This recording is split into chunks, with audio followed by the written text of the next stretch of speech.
ನಿಮಗೆಲ್ರಿಗೂ ಕೂಡ ಗೊತ್ತಿದೆ, ಕರ್ನಾಟಕದಲ್ಲಿ ಪದೇ ಪದೇ ಆಪರೇಷನ್ ಕಮಲ ಮಾಡಿ ಮಾಡಿ ಮಾಡಿ ಕೊನೆಗೂ ಅಂತೂ ಇಂತೂ ಸಕ್ಸಸ್ ಆಯ್ತು ಬಿಜೆಪಿ ಸರ್ಕಾರ ಬರಲಿಕ್ಕೆ. ಅದು 6ನೇ ಆಪರೇಷನ್ ಅಂತ ಹೇಳಲಾಗ್ತಾ ಇರುವಂತದ್ದು. ಆ ಆಪರೇಷನ್ ಕಮಲ ಸರ್ಕಾರ ಬಂದಾದ್ಮೇಲೆ ಅಂತೂ ಇಂತೂ ಉಪಚುನಾವಣೆಯಲ್ಲೂ ಕೂಡ ಅಭೂತಪೂರ್ವವಾದಂತ ಗೆಲುವನ್ನ ಸಾಧಿಸಿದ್ರು. ಈಗ ಬಿಜೆಪಿ ಸರ್ಕಾರ ಸುಭದ್ರವಾಗಿದೆ. ಈಗ ಶುರುವಾಗಿದೆ ಬಿಜೆಪಿಯ ಮಹಾಗೇಮ್. ಏನ್ ಮಹಾಗೇಮ್ ಅಂದ್ರೆ ನೀವೇ ಊಹಿಸ್ಕೊಳ್ಬಹುದು. ಮಹಾರಾಷ್ಟ್ರದಲ್ಲಿ ಗೇಮ್ ಶುರುವಾಗಿದೆ ಅಂತ. ಮಹಾರಾಷ್ಟ್ರ ಸಿಎಂ ಉದ್ಧವ್ ಠಾಕ್ರೆಗೆ ಢವ ಢವ ಶುರುವಾಗಿದೆ. ಶಿವಸೇನೆ, ಕಾಂಗ್ರೆಸ್, ಎನ್ಸಿಪಿ ಸೇರಿ ಸರ್ಕಾರವನ್ನ ರಚನೆ ಮಾಡಿರುವಂತದ್ದು. ಮಹಾ ವಿಕಾಸ ಅಘಾಡಿಗೆ ಆಗಲೇ ಆತಂಕ ಎದುರಾಗಿದೆ. ಮಹಾ ಸಂಪುಟ ವಿಸ್ತರಣೆ ಬಳಿಕ ಮುಹೂರ್ತವನ್ನ ಇಡ್ತಾ ಇದೆಯಾ ಬಿಜೆಪಿ ಅನ್ನುವ ಪ್ರಶ್ನೆಗಷ್ಟೇ ಈಗ ಉತ್ತರ ಸಿಗ್ಬೇಕಾಗಿರುವಂತದ್ದು. ಸಂಪುಟ ವಿಸ್ತರಣೆಯದ್ದೇ ಸಿಎಂಗೆ ಈಗ ದೊಡ್ಡ ತಲೆಬಿಸಿ ಆಗಿದೆ. ವಿಸ್ತರಣೆ ಮಾಡಿದ್ರೆ ಶುರುವಾಗುತ್ತೆ ಅಸಮಾಧಾನ ಅಂತ ಹೇಳಲಾಗ್ತಾ ಇರುವಂತದ್ದು. ಇದೇ ಅವಕಾಶಕ್ಕೆ ಕಾಯ್ತಾ ಇದೆ ಮಹಾರಾಷ್ಟ್ರದ ಬಿಜೆಪಿ ಅಂತ ಕೂಡ ಹೇಳಲಾಗ್ತಾ ಇರುವಂತದ್ದು. ಅಲ್ಲೂ ಕೂಡ ಸಾಕಷ್ಟು ಲೆಕ್ಕಾಚಾರವನ್ನ ಮಾಡಲಾಗ್ತಾ ಇದೆ ಅಂತ.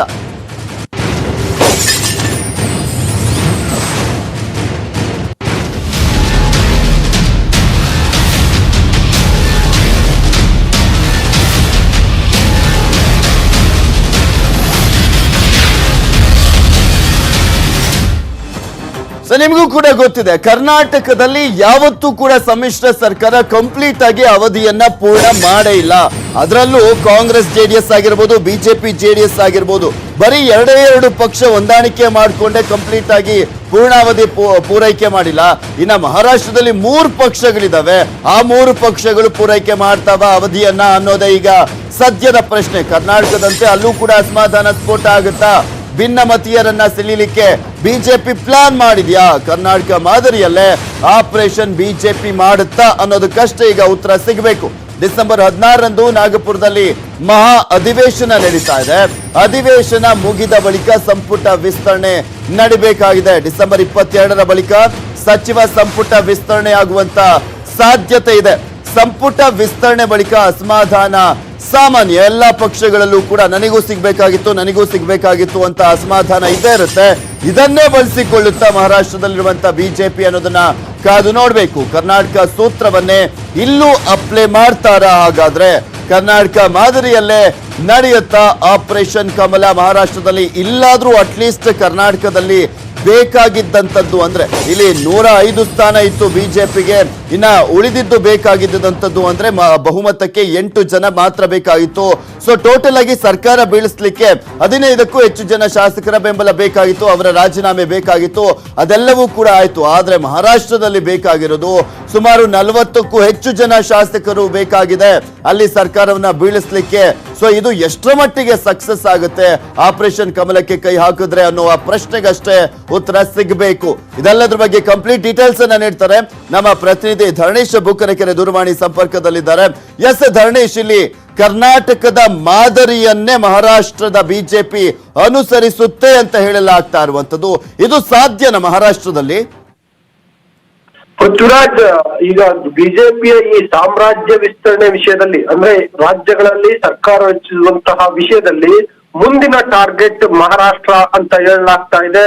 ಯಾಕೆಂದ್ರೆ ಇತ್ತೀಚೆಗಷ್ಟೇ ಕರ್ನಾಟಕದಲ್ಲಿ ಬಿಜೆಪಿ ಈ ವಿಷಯದಲ್ಲಿ ಯಶಸ್ಸನ್ನ ಸಾಧಿಸಿದೆ. ಕರ್ನಾಟಕದಲ್ಲಿ ಕಡೆಗೂ ಕೂಡ ಕಾಂಗ್ರೆಸ್ ಮತ್ತು ಜೆಡಿಎಸ್ ಮೈತ್ರಿ ಸರ್ಕಾರವನ್ನ ಬೀಳಿಸಿ ತನ್ನ ಸರ್ಕಾರವನ್ನ ತಂದಿದೆ. ಹಾಗಾಗಿ ಈಗ ಮುಂದಿನ ಟಾರ್ಗೆಟ್ ಮಹಾರಾಷ್ಟ್ರವನ್ನ ಮಾಡಿಕೊಂಡಿದೆ. ಇಲ್ಲಿ 2 ವಿಷಯ. ಒಂದು, ಬಿಜೆಪಿ ಸಾಮ್ರಾಜ್ಯವನ್ನ ವಿಸ್ತರಿಸುವಂಥದ್ದು, ಜೊತೆಗೆ ದಕ್ಷಿಣ ಭಾರತದಲ್ಲಿ ವಿಸ್ತರಿಸುವಂಥದ್ದು.